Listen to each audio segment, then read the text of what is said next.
Hi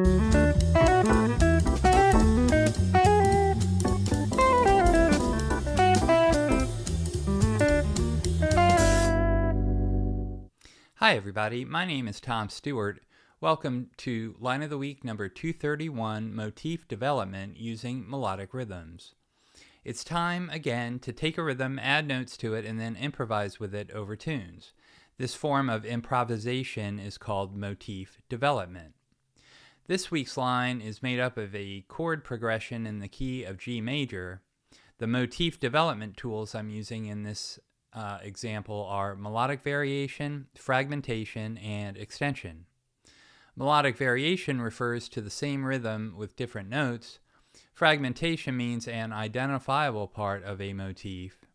Extension means new material added before or after a motif or motif fragment. Before I get to the line of the week, and so we're all on the same page, here are the chords to the progression. The chords are G major 7, A minor 7, E flat diminished 7, E minor 7, F major 7, C major 7, A minor 7, D7, resolving to G major 7. Here are the chord scales I'm using for this week's line. The chord scales are important because they contain chord tones and agreeable tensions. I use the notes from this chord sound to form shapes on the fretboard. I go from shape to shape, often resolving tension by half step at or near the point of chord change. You can use any vocabulary you prefer because the focus here is on melodic rhythms. You could use chord tones, guide tones, chord scales, or a combination.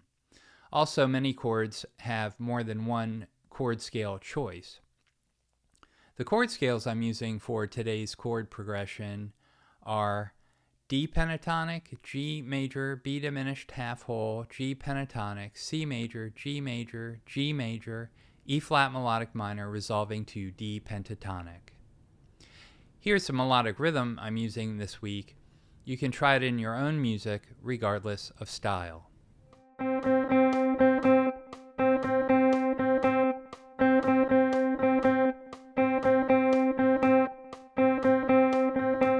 Here's the line of the week with Guitar Pro backing to make sure I'm getting the notes and the rhythm accurate.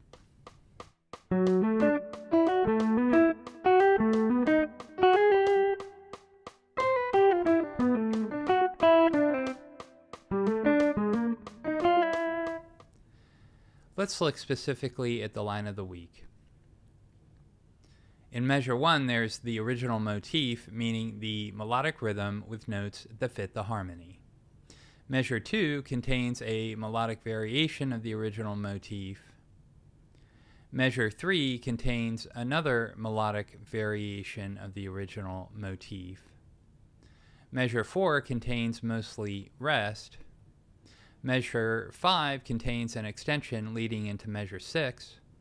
The first half of measure 6 contains a fragment of the original motif. The rhythm of the fragment is repeated in the second half of measure 6.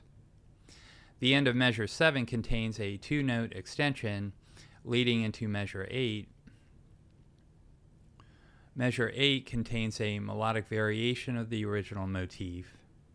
Measure 9 contains a half-note extension of the variation found in measure 8 to end the line.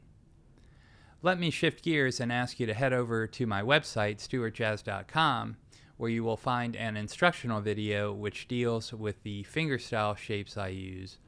All my major, pentatonic, melodic minor, and diminished shapes are included in the video and associated PDF files. The files contain regular notation, tab, left-hand fingering, right-hand fingering, hammer-ons, and pull-offs.